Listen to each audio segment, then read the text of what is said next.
안녕하세요. 저는 철물점을 운영하는 평범한 남자입니다. 중년의 아저씨이죠.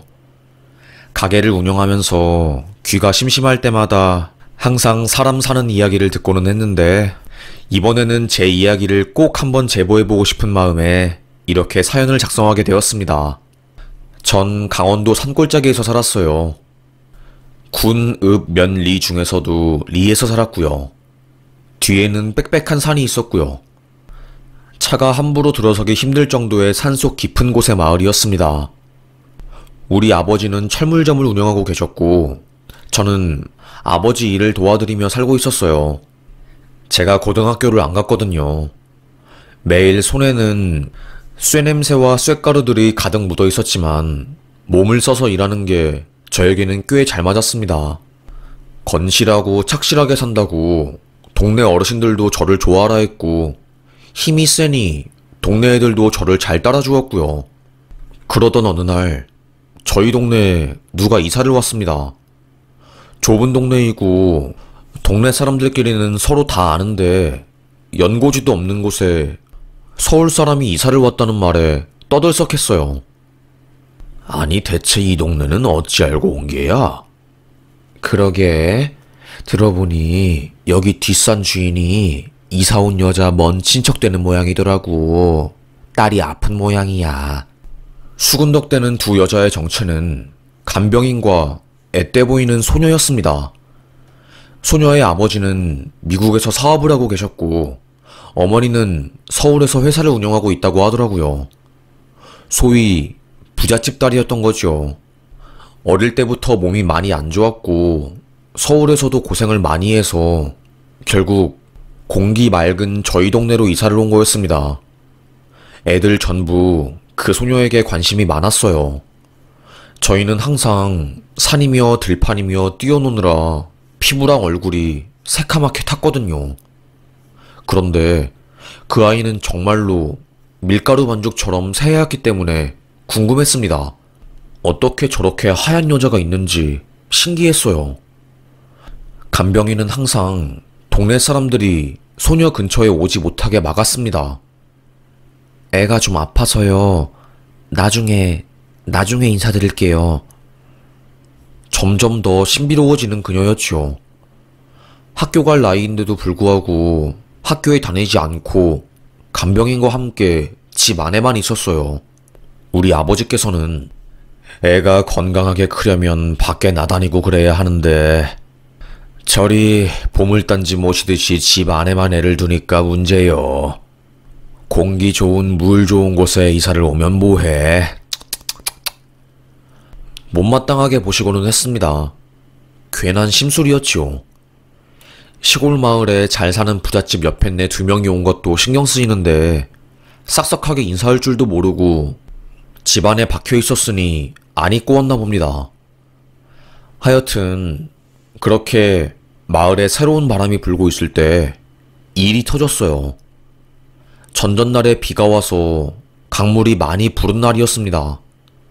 물은 맑아도 수위가 높았기 때문에 동네 아이들은 강가 근처에 가지도 않았어요.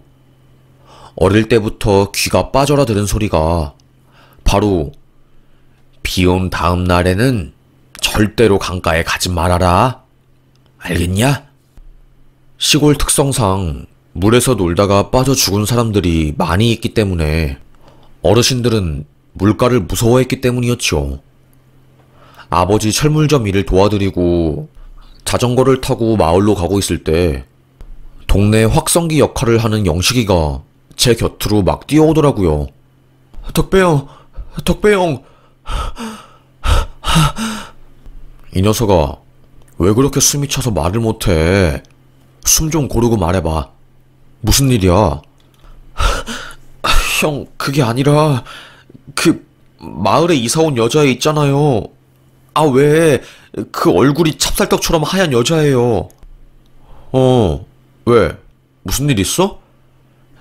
강에 빠졌어요. 그 아이가 강에 빠졌다는 거였습니다.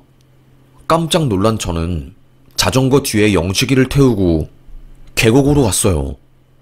계곡 밖에서는 보모 역할을 하는 아주머니가 꺄! 사람 살려주이소! 사람 좀 살려주이소! 고통스러운 소리를 지르며 소리치고 있었습니다. 계곡 가장 깊은 곳에서 한 여자가 허우적거리는 게 보였어요. 동네에서 가장 수영을 잘하고 겁이 없는 저는 한치의 망설임도 없이 자전거를 패대기 치고 우통을 벗은 뒤 바로 계곡으로 뛰어들었습니다. 비 온 뒤 얼마 안 되었던 날이었기에 물살이 너무너무 강하고 맨몸으로 그곳을 들어간다는 것은 거의 자살 선고나 다름없었어요. 덕배야, 들어가지 말아라. 신고했으니 사람 올 때까지 기다려라. 아이씨, 사람 살려주는 사람 기다리다가 사람 죽겠어요. 동네 어르신들이 말리는 소리에도 저는 물에 들어갔습니다. 계곡 한가운데에 있는 그 아이는 물을 많이 먹어 물속으로 점점 빠져들어가고 있었어요.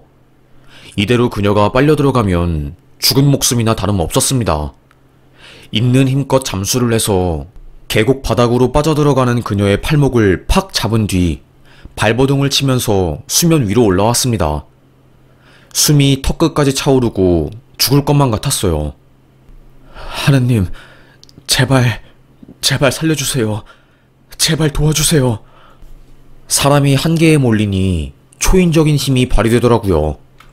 물가까지 나오니 동네 사람들이 저랑 그 애를 끌어냈습니다. 우욱. 그녀는 물을 토해냈어요. 다들 나가 있어. 소리를 지른 저는 그녀의 옷을 확 걷어내 심장 마사지를 했습니다. 갈비뼈가 부러질 듯이 심장을 콱콱 눌렀어요. 그녀의 보모는 제 옆에서 하염없이 울며 기도를 했고 그 기도의 힘이 통한 것인지 울컥 남은 물들을 뿜어내며 숨가쁜 소리가 들렸습니다. 어디선가 살았다! 소리가 크게 들려왔어요. 후에 그녀는 병원에 실려갔고요. 웃긴 건 그녀가 물에 빠져 살아나온 사실이 아니었어요. 제가 인공호흡을 하고 심폐소생술을 할 때 그녀의 가슴 사이에 있었던 아주 큰 흉터, 문신처럼 되어 있는 그 흉터를 보았거든요. 동네 사람들은 아니, 저런 어린 여자가 왜 가슴 정중앙에 그런 흉이 있는 거야? 그 흉이 왜 생겼는지에 대해서 곱씹고 서로 이야기를 나누고 그리하였습니다. 참 너무하다 싶더라고요. 그게 왜 중요한지 알 수 없는 노릇이었죠. 병원에서 태어난 그녀가 마을에 나타나자 사람들은 에휴, 죽다 살았네. 괜찮은 거요? 라며 겉으로는 위로를 해주었지만 그녀가 등을 돌리면 바로 흉터 그거 사창가에서 일하는 여자들 몸에 있는 거라는데? 엄마가 사창가 여자고 그래서 딸을 시골로 보낸 거 아니야? 이런 괴상한 이야기들을 지어내며 수군대기 바빴습니다. 저는 그게 신경 쓰이더라고요. 그래서 저녁 어두컴컴한 시간 그녀를 불러냈습니다. 미안하다. 왜요? 내가 너 살린다고 사람들 많은 곳에서 심폐소생술 하느라 네 몸 흉터가 보인 것 같아서 미안해. 그녀는 수줍은 듯이 웃으며 아니에요 말을 하더라고요. 잠시만요. 그녀는 집에 다시 들어가서 손에 보자기를 들고 나왔습니다. 이거 선물이에요. 저 살려주셔서 감사합니다. 보자기를 여니 초콜릿과 미제 음식들이 가득했어요. 그때는 초콜릿이 그렇게 귀했거든요. 그리고 미제라고 하면 품질이 다 좋은 거라는 생각에 엄청 귀한 선물이었습니다. 그때부터 그녀와 저는 가까워졌고 땅거미가 어둑하게 진 저녁이 되면 제 자전거 뒷자리에 그녀를 태워 동네를 한 바퀴 돌았지요. 귀뚜라미 소리와 풀벌레 소리, 캄캄한 밤이 되면 보이는 반딧불이들이 저와 그녀의 사이를 더 돈독하게 만들어 주었습니다. 알 수 없는 몽글몽글한 감정이 피어올랐어요. 여름밤에 불어오는 그 시원한 귀한 바람을 가로지르며 그녀를 뒷자리에 태우고 자전거를 타는 느낌은 세상을 다 가져도 바꿀 수 없는 기분이었습니다. 행복한 것도 얼마 안 갔어요. 그녀의 부모님이 사고 소식을 듣고 시골로 내려오셨고 바로 불이 나게 그 아이 여정이를 데리고 서울로 올라갔기 때문이었어요. 잘 가라는 마지막 인사도 못하고 그렇게 저는 그녀를 가슴속에 묻어야 했습니다. 서울 사람들이었기 때문에 계곡의 무서움을 모르고 동네 사람들이 물가에 없으니 논다고 들어갔던 게 큰 화를 불러일으킨 거였죠. 그래, 한낱 신기루 같은 시간이었던 거야. 다시 나는 철물점에서 일이나 해야지. 친구들 다 학교 가서 공부할 때 저 혼자만 아버지를 도와 일을 하는 게 쉬운 건 아니었어요. 반복되는 삶에 지치고 힘이 들기도 했죠. 그런 제 인생에 담비 같은 존재가 여정이 그 아이였거든요. 아주 어릴 때 스쳐 지나간 가슴 속 첫사랑이라고 해야 할까요? 저만의 감정이긴 했지만요. 아쉬웠습니다. 그렇게 시간은 흘렀고 제 기억 속에서 그녀는 점점 흐려지고 잊어졌어요. 그 사이 어머니께서 몸이 아파 쓰러지셨고 서울 대학병원에 입원하느라 집안 가세도 크게 기울었어요. 공부 잘했던 동생은 대학을 포기하고 공장에 들어가게 되었고 아버지가 운영하시는 철물점도 아슬아슬 위태위태했습니다. 그러던 중에 제가 조선소 쪽에서 취업을 하게 되었어요. 철물점에서 오랫동안 일한 경험과 조선소에 가면 큰 돈을 벌 수 있다는 말에 바로 저는 짐을 싸고 고향을 떠났습니다. 엄마의 병원비를 벌기 위해서는 어쩔 수 없는 선택이었지요. 거기서 참 많은 일이 있었어요. 절단사고가 나서 5개월 동안 병원 신세를 진 적도 있었고요. 텃세가 심한 곳에서 적응하지 못해서 마음고생을 심하게 한 적도 있었지요. 몰매 맞고 고막이 터지고 이런 것들은 셀 수 없을 정도로 참 많았습니다. 시골에서는 그래도 제가 아이들을 이끄는 대장과도 같았고 나름대로 제 마음 가는 대로 살 수 있었는데 세상은 그리 좁은 곳이 아니었답니다. 시골 산골짜기에 사는 어린 청년은 세상의 쓴맛을 보고 점점 위축되고 힘들어졌지요. 그때 만난 게 아내였어요. 사람이 외로우니까 판단을 잘 못하게 되더라고요. 덕배야, 너 그런 여자 만나다가 인생 꼬인다? 그 여자는 형이 보기엔 진짜 아니야. 진짜로. 조심해, 덕배야. 제가 만나는 여자는 약국에서 조제사로 일하는 여자였어요. 지금이야 약 조제는 약사만 할 수 있었지만 그때는 아니었거든요. 칸막이 친 조제실에서 일반인들이 조제하는 구조였습니다.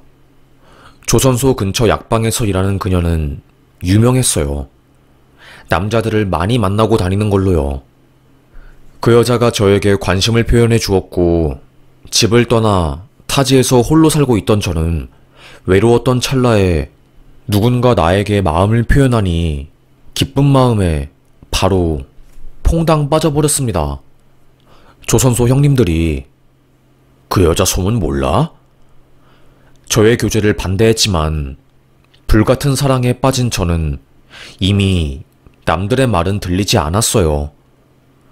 연애를 하던 중 그녀가 저에게 아이를 임신했다는 이야기를 말해주게 되었고 내가 책임질게. 절대로 걱정하지 마. 책임지기 위해서 그녀와 결혼했습니다. 결혼 이후에 그녀는 일을 늦게까지 한다는 핑계로 조선소 근처에서 근무하는 공장 청년들과 약속을 잡고 막걸리를 마시러 다녔어요. 그러다가 제 두 눈으로 그녀가 바람 피우는 것을 목격하고 나서야 저는 그녀에게 정을 뗄 수 있었습니다. 저보고 형이 네가 동생 같아서 하는 말인데 그 여자랑 헤어져라. 그게 너한테 좋은 거야. 충고해줬던 광수형이 제 아내랑 바람을 피웠더라고요. 그래서 저는 그녀와 이혼하게 되었고, 나중에 듣고 보니 그녀의 아이가 제 아이가 아니었던 거였죠.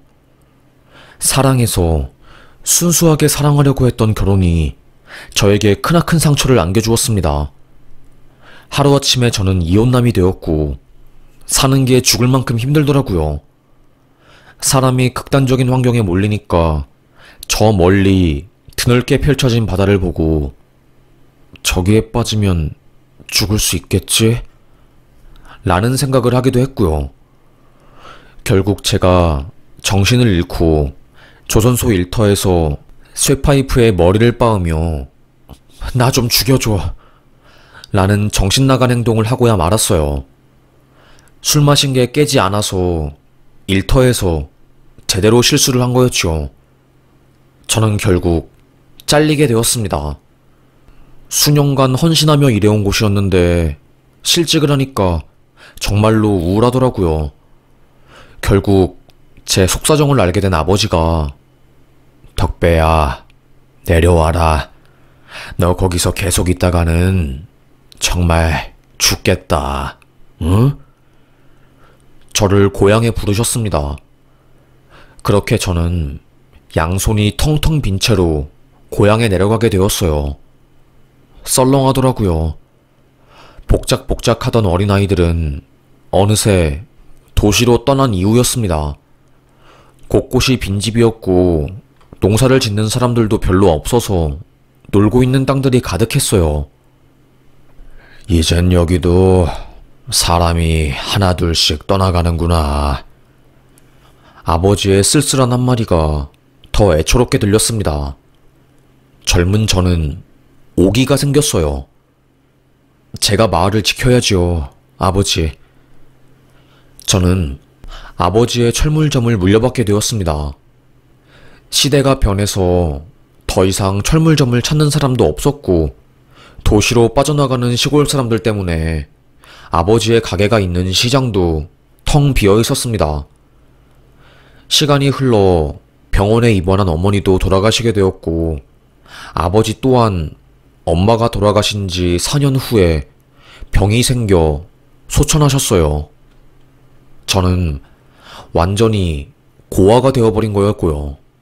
철물점과 집, 반복되는 나날들이었습니다. 그 반복을 10년 넘게 했어요. 처음 아버지 가게를 도와드린 게 17살이었는데 46살에도 철물점을 운영하고 있었으니까요. 거울을 보면 흰머리가 희끗하게 나 있는 나이였습니다. 반복되는 일상생활을 살던 중 복통이 심해서 병원에 가게 되었습니다. 바로 개복 수술을 해야 한다는 의사의 말에 따라 준비가 안 된 채로 수술방에 들어가게 되었지요. 그때 의료사고를 겪게 되었어요. 수술 과정에서 바늘이 뱃속에 들어가 있는 상태로 배를 닫게 되었고, 퇴원 후 3달 뒤 극심한 통증을 겪게 되었습니다. 바닥을 붙잡으며 저 좀 살려주세요 라며 떼굴떼굴 굴렀죠. 철물점에서 쓰러진 저를 본 앞집 미용실 아주머니가 119에 저를 신고했고요. 그래서 제가 의료사고를 당했다는 것을 알게 되었습니다. 서울로 올라가서 수술을 하게 되었고요. 의료소송 전문 변호사를 찾아가 계약을 하고 소장을 날렸어요. 한 달간의 입원 끝에 저는 퇴원하게 되었고, 그날 어깨를 축 늘어뜨린 채로 버스 정류장에 갔습니다. 그런데 버스 정류장 가장 구석에서 한 여자가 숨을 힘들게 내쉬는 걸 보았어요. 저 여자는 왜 저렇게 헐떡이며 서 있는 거지? 자꾸 눈길이 갔습니다. 그때 그 여자가 갑자기 픽 하고 쓰러졌고, 그걸 본 사람은 제가 유일한 듯해 보였어요. 너무 당황한 저는 괜찮으세요? 황급하게 다가가서 그녀를 챙겼습니다. 파르르 떨고 있는 그녀는 가방 안에 있는 공황장애 약 좀 꺼내달라 말했습니다. 약을 꺼낸 저는 가게에서 물을 사와 그녀에게 건네주었고, 힘겹게 약을 먹고 증상이 진정되자 숨을 크게 내쉬더라고요. 공황장애가 있어서 이따금씩 발작을 일으키며 쓰러진다는 거였습니다. 그런데 웃긴 건 그녀와 같은 버스를 타게 되었고요. 인연인지 같은 버스 바로 옆자리였습니다. 서울에서 강원도까지 가는 시간이 거의 3시간 정도 걸렸기에 침묵을 지키다가 조심스럽게 제가 먼저 말을 꺼내게 되었어요. 강원도는 어떤 일로 가시는 거예요? 예전에 강원도에서 산 적이 있었는데 그냥 그때 추억도 할 겸사겸사 가는 거예요.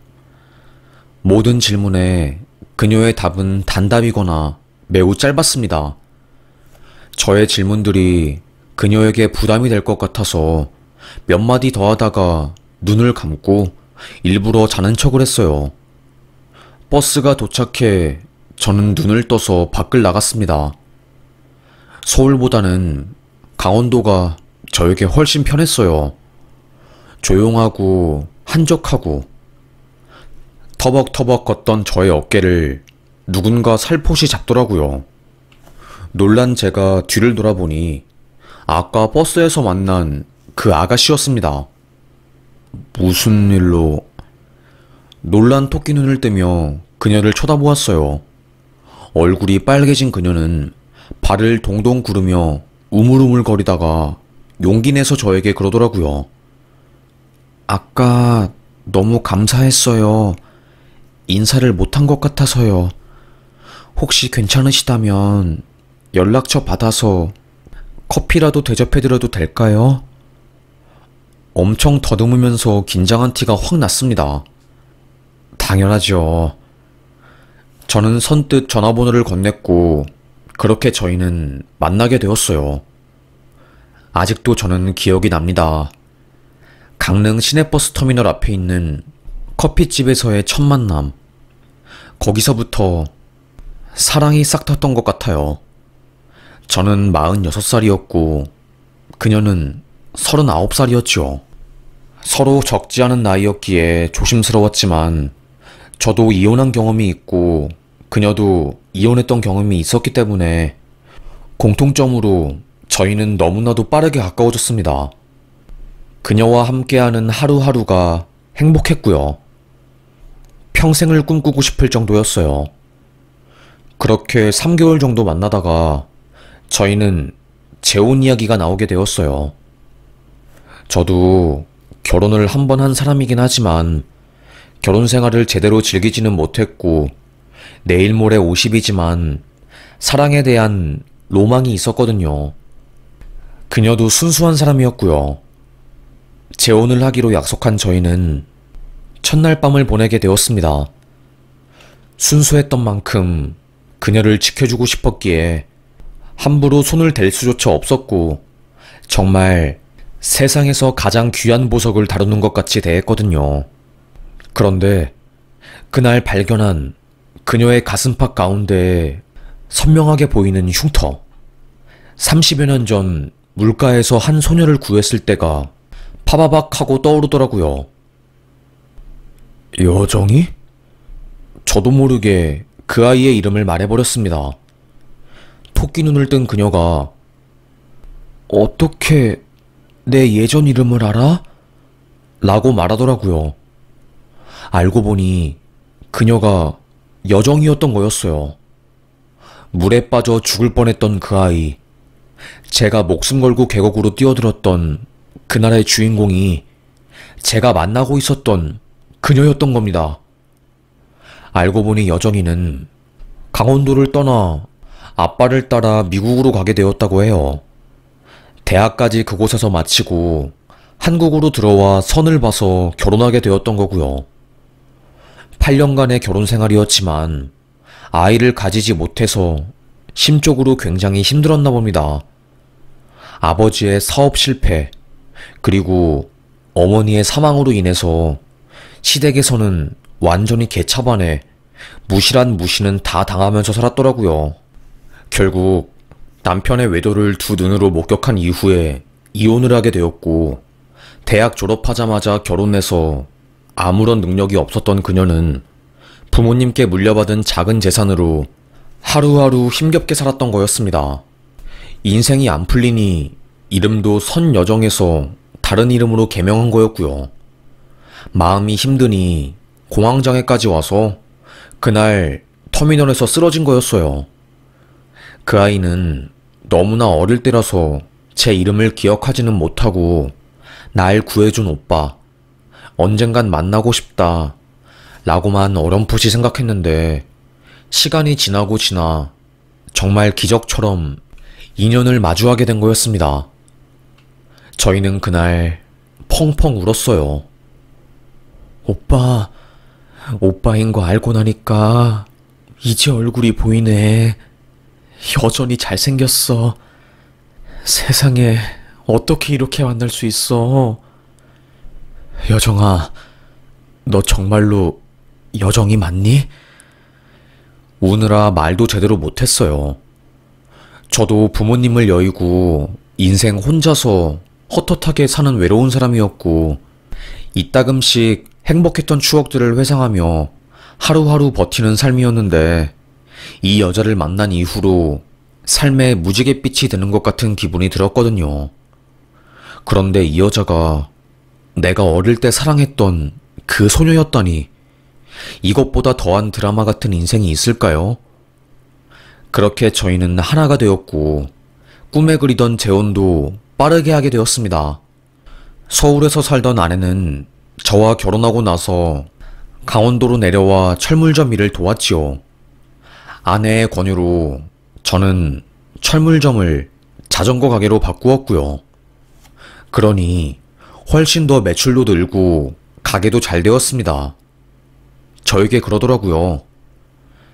전 남편이랑 함께 살 때는 내가 애를 못 낳아서 가치 없는 여자 취급을 받았거든. 난 존재할 이유가 없는 것 같았어. 그런데 당신이랑 만난 순간부터 나는 존재 자체로 소중한 사람이 된 것 같아서 너무 고마워. 엉엉 우는 겁니다. 손 꼭 잡고 말했죠.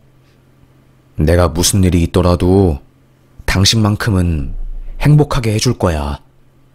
라고요. 정말 저는 재혼하고 나서부터 인생이 술술 풀렸습니다. 아내의 권유로 시작한 자전거 가게 용품들을 아내의 도움으로 인터넷에 올리게 되었고요. 거기서 판매가 잘 되어 가게가 확장이 되었고, 먹고 사는 문제가 한결 가벼워졌습니다. 늦은 나이에 재혼한 거라서 아이를 가지는 것은 꿈도 꾸지 않았는데, 착하게 살면 하늘이 복을 준다더니 저희 아내가 글쎄 자연 임신을 한 겁니다. 8년간 임신을 하려고 그렇게 노력해봤지만 안 되어서 이혼을 당한 아내였는데, 저를 만나고 나서 1년도 안 되어 임신에 성공하게 된 거였어요. 동네 사람들 전부 이거는 인간의 힘으로 되는 영역이 아니라 정말 신이 내려준 선물이라며 감탄하고 또 신기했답니다. 아이가 태어난 저는 나이 50에 아이 아빠가 되었어요. 오랜 시간 동안 살았던 동네였기에 동네 어르신분들은 떡이며 국수며 정말 귀한 것들을 다 가져와 저희 가족들에게 건네주었답니다. 성실하게 사는 자네가 행복해하는 모습을 보니 참 기분이 좋다면서요. 아이가 웃을 때 어릴 때 내가 받았던 상처들이 치유되는 것 같았어요. 아이가 저에게 아빠 거리면서 아장아장 걸어와 지친 저의 몸을 꽉 끌어안아 줄 때면 세상을 다 가진 듯이 행복하고 감사했지요. 이게 정말로 진짜 행복이구나. 의료사고로 소송하고 우울증에 걸리기 직전 만나게 된 여자가 내 인생을 구원해 주었구나 싶었습니다. 아이가 유치원에 들어가기 전에 저는 아내와 함께 가족여행을 서울로 가게 되었어요. 정말 큰 마음 먹고 호텔도 잡았지요. 그런데 그곳에서 상상도 못한 존재를 만나게 되었습니다. 인사동에서 아내의 전남편을 만난 거였어요. 갑자기 아내 얼굴이 잿빛이 되면서 고개를 푹 숙이더라고요. 제 손을 잡고는 다른 곳으로 가자고 말을 걸대요. 당신 왜 그래? 무슨 일 있는 거야? 왜? 왜 그러는데? 그때 갑자기 마주보는 쪽에서 걸어오는 남자가 제 아내에게 와서 큰 목소리로 말하더라고요.